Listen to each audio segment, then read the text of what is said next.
The call came at 2:47 p.m. on a Tuesday. I was reviewing acquisition reports for my latest property development when my phone buzzed with an unknown number. "Hello, this is Victoria Manning from Elegant Events Planning," the voice said, dripping with practiced sweetness. "I'm calling regarding the Henderson wedding this Saturday." Henderson. My maiden name. The name I'd left behind 3 years ago when I'd finally had enough of my family's constant dismissal and manipulation. "Yes," I said simply, setting down my pen. "Well, I have some unfortunate news," Victoria continued, her tone shifting to something more dismissive. "You're uninvited from the wedding. Family's orders. I'm sorry, but there's been a change in the guest list." I leaned back in my leather chair, looking out at the Chicago skyline from my corner office on the 47th floor. Through the floor-to-ceiling windows, I could see the construction crews working on the new Anderson Plaza, another addition to my real estate empire that my family knew nothing about. "I understand," I said calmly. "Great. Well, that makes this easier than I thought." Victoria's relief was palpable. "I was told you might make a scene or something. Anyway, have a nice day." The line went dead. I stared at my phone for a moment, then laughed. A genuine, surprised laugh that echoed through my empty office. They'd actually done it. My own sister had uninvited me from her wedding, the wedding that was being held at Grandview Manor, the premier wedding venue in the city. The venue I'd purchased 6 months ago through my holding company, Morrison Properties LLC. My assistant David knocked on the door. "Ms. Anderson? Your 3 p.m. is here." "Cancel it," I said, still smiling. "And get me the file on the Grandview Manor acquisition." 20 minutes later my phone rang again. Same number. "Hello. Miss Anderson." Victoria's voice was completely different now, high-pitched, panicked. "I am so sorry for the confusion earlier. I had no idea. I mean, we didn't know that you own the entire venue. Please tell me we can work this out. The wedding is tomorrow." I let the silence stretch for a moment, listening to her rapid breathing. "Victoria," I said finally, "I think we need to talk." Yes, absolutely. Can you come in? Or I can come to you. Whatever works best for you, Ms. Anderson. You're the owner, after all, and I am just mortified about this misunderstanding. I'll be there in an hour." Grandview Manor sat on 12 pristine acres in Highland Park, about 30 minutes north of downtown Chicago. I'd fallen in love with the property the moment I saw it, a restored 1920s mansion with manicured gardens, a ballroom that could accommodate 300 guests, and enough smaller rooms for intimate ceremonies. It was the kind of place where Chicago's elite held their most important celebrations. I'd bought it not for sentiment but because it was a smart investment. The venue was booked solid for 2 years in advance, with couples paying anywhere from $50,000 to $200,000 for their dream wedding.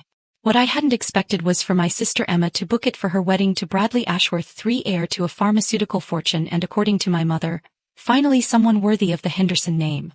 Victoria was waiting for me in the main lobby, practically wringing her hands. She was younger than I'd expected, maybe 28, with perfectly styled blonde hair and a designer suit that probably cost more than most people's rent. "Miss Anderson," she rushed forward as soon as she saw me. "I cannot apologize enough for what happened on the phone. I had absolutely no idea that you were the owner. Your sister simply told me that you weren't welcome and asked me to handle the situation." "What exactly did Emma tell you about me?" I asked, following her into the main office. Victoria looked uncomfortable. "She said you were the family disappointment, that you dropped out of the family business to pursue some failed startup, and that your presence would be embarrassing for their guests." I almost laughed again. Failed startup. If only they knew. 3 years ago, I had worked for Henderson Financial Group, my father's investment firm. I'd been the dutiful daughter, putting in 60-hour weeks, generating millions in revenue, all while being treated like an intern by my father and older brother Marcus. Every idea I pitched was dismissed, every success I achieved was attributed to someone else, and every mistake, no matter how small, was magnified and used as evidence that I didn't have what it took to be a real Henderson. The breaking point came when I discovered that Marcus had been taking credit for my work on a major municipal bond deal, a deal that earned the firm $12 million in fees. When I confronted my father about it, he told me I was being emotional and should focus on learning from my brother instead of competing with him. So I left.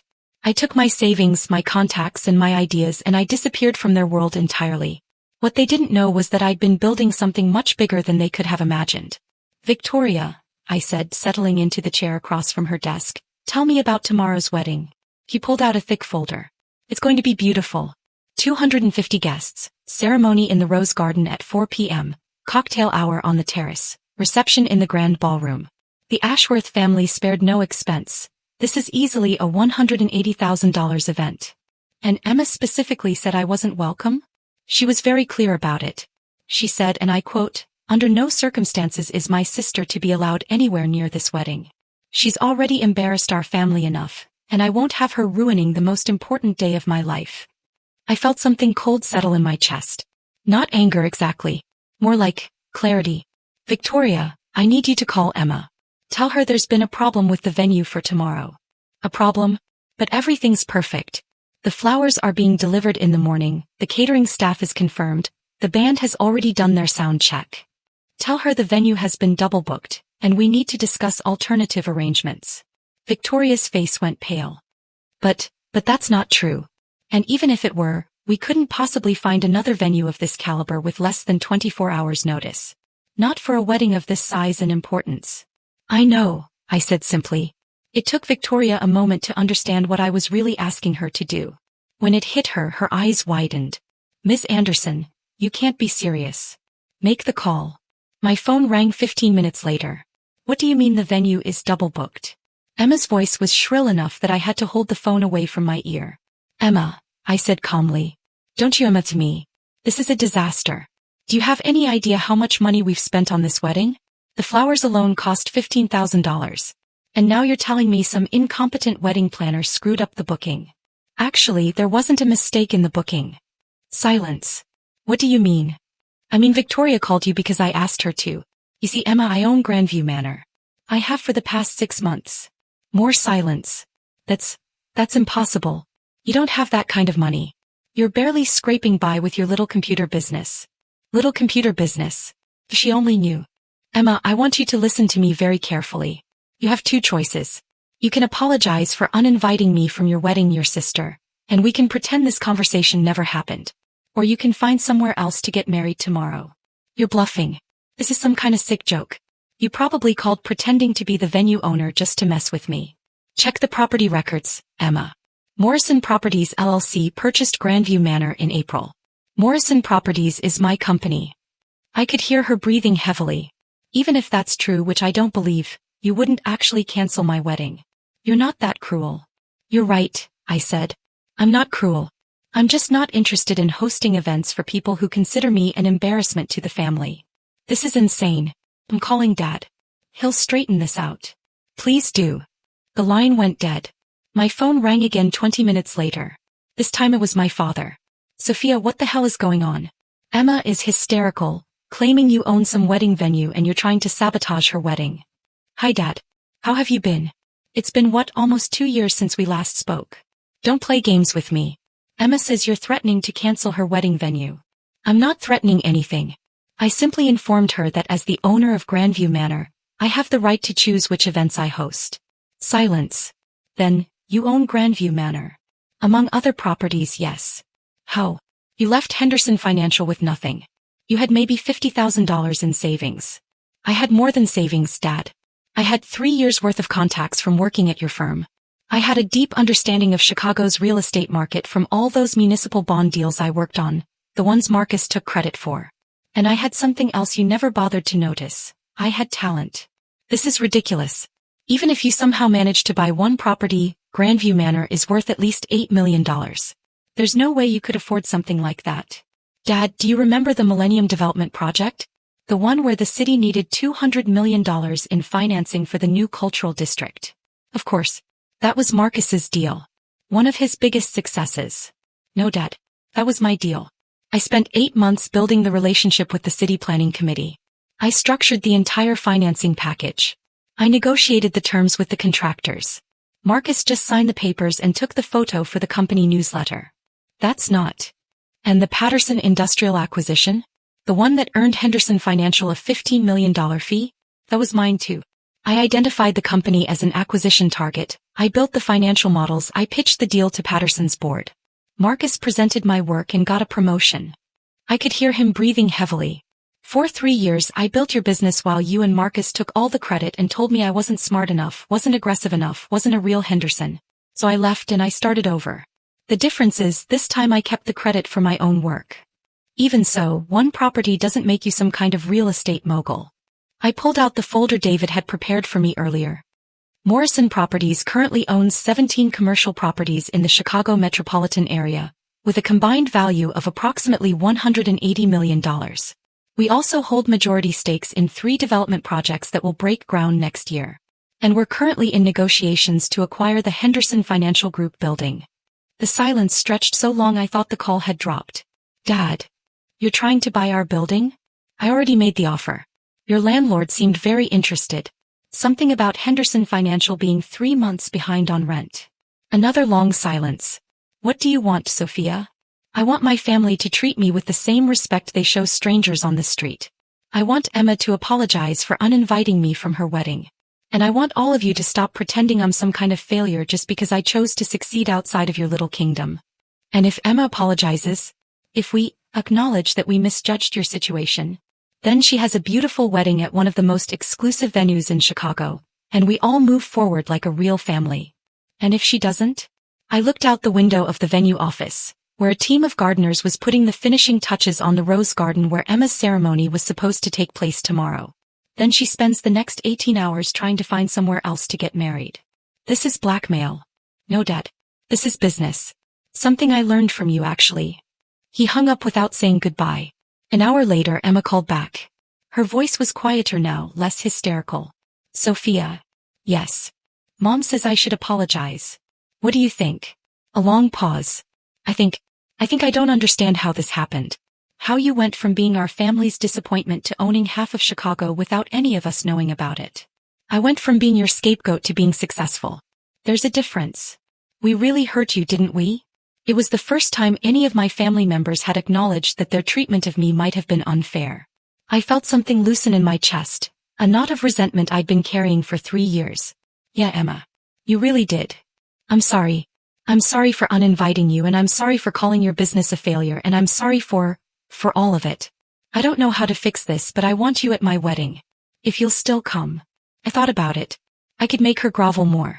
I could demand apologies from the rest of the family, make them acknowledge every slight, every dismissive comment, every time they'd made me feel small and worthless. But Emma was still my sister. And underneath all the entitlement and casual cruelty, I could hear something I hadn't heard in years. Genuine remorse. I'll be there, I said finally. Really? Really? But Emma? Yeah. This conversation never happened. As far as anyone knows tomorrow, I'm just another wedding guest who happens to appreciate fine venues. I understand. And Sophia? Thank you. The next day I arrived at Grandview Manor at 3:30 p.m., 30 minutes before the ceremony. I'd chosen my outfit carefully, a navy blue dress that was elegant but not attention-grabbing, paired with understated jewelry. I wanted to blend in, not make a statement. But as I walked through the main entrance, I couldn't help but feel a quiet pride looking around at the venue I'd restored and transformed into Chicago's premier wedding destination. Emma looked beautiful in her wedding dress, a custom creation that probably cost more than most people's cars. When she saw me, she broke away from her bridesmaids and hurried over. Sophia. You came. Of course I came. You look stunning, Emma. Thank you. And thank you for everything. The venue is absolutely perfect. I'm glad you're happy with it. She hesitated for a moment, then leaned in closer. Can I ask you something? Are you really as successful as you told Dad yesterday? I smiled. More successful, actually. But let's talk about that another time. Today is about you and Bradley. The ceremony was beautiful. Emma and Bradley exchanged vows in the rose garden under a perfect September sky, surrounded by family and friends who had no idea that the venue owner was sitting in the third row, watching her sister marry into one of Chicago's most prominent families. During the cocktail hour, I found myself in conversations with several of the guests, many of whom it turned out were potential clients for my development projects. By the time dinner was served, I had 3 new business cards and 2 meeting requests for the following week. My father approached me during the reception, looking uncomfortable in his tuxedo. Sophia. Dad. Can we talk? We walked out to the terrace, away from the noise of the party. I owe you an apology, he said without preamble. For what specifically? He winced at the directness of the question. For underestimating you. For taking you for granted. For letting Marcus take credit for your work. And for making you feel like you had to choose between being part of this family and being successful. I studied his face. He looked older than I remembered, more tired, more worn down. Dad, can I ask you something? Sure. Did you know Marcus was taking credit for my deals? He was quiet for a long moment. I suspected. But you didn't stop it. I told myself it was character building. That you needed to learn to fight for recognition. What you really thought was that Marcus deserved the credit more than I did because he was your son and heir, and I was just the daughter who would eventually get married and leave the business anyway. He didn't deny it. I'm proud of what you've built, Sophia. Truly. I just wish. What? I wish we could have built it together. I looked back through the windows at the reception, where Emma was dancing with her new husband while their friends and family celebrated around them. It was the kind of life I'd once thought I wanted, the approval of my family, a place in their world, their recognition of my worth. Dad, I want to show you something. I pulled out my phone and opened my banking app, showing him the account balances for Morrison Properties and its subsidiaries. His eyes widened as he scrolled through the numbers. Jesus Christ, Sophia. You're worth more than Henderson Financial Group. More than the Ashworth family. More than anyone at this wedding, actually. How? The same way you built your business, Dad. One deal at a time. Except I did it without anyone's help and without anyone taking credit for my work. We stood in silence for a while, listening to the music and laughter drifting out from the ballroom. What happens now? He asked finally. Now Emma has a beautiful wedding at a venue she'll always remember. And maybe if you're interested we can have a conversation about what it might look like for Henderson Financial to work with Morrison Properties on some upcoming projects. You'd be willing to do business with us? After everything. I'd be willing to do business with you, Dad. But as equals. Not as the daughter who needs her father's approval, but as the CEO of a company that might benefit from a partnership. He nodded slowly. I think I'd like that. Good. Have your people call my people on Monday. He laughed, a real laugh, surprised and genuine. When did you become so ruthless? I learned from the best. As the evening wound down and the guests began to leave, I found myself saying goodbye to Emma one last time. Thank you, she said, hugging me tightly. For everything. For the venue, for coming, for not letting me ruin this completely. You didn't ruin anything, Emma. You just learned something important about making assumptions about people. What's that? That you never really know what someone is capable of until you give them a reason to show you. I drove home to my penthouse apartment, thinking about the events of the last 24 hours. My family had spent 3 years assuming I was a failure, that I'd thrown away my potential and embarrassed the Henderson name by leaving their world behind. What they didn't understand was that I hadn't thrown anything away.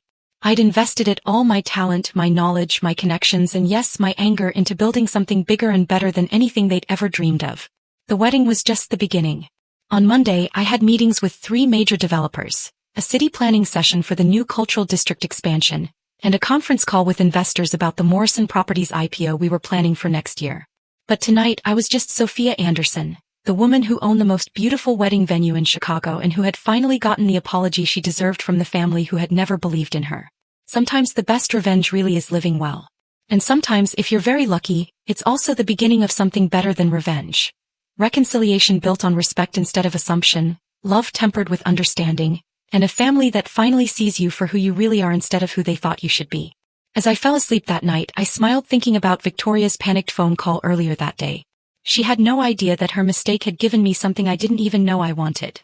The chance to show my family that the daughter they'd dismissed as a failure had become the woman who could make or break their most important moments with a single phone call. Tomorrow we would all wake up in a different world, one where Sophia Henderson was no longer the family disappointment, but Sophia Anderson, CEO of Morrison Properties, and the woman who had turned her family's dismissal into the motivation to build an empire they never saw coming. And honestly, that felt better than any wedding I'd ever attended.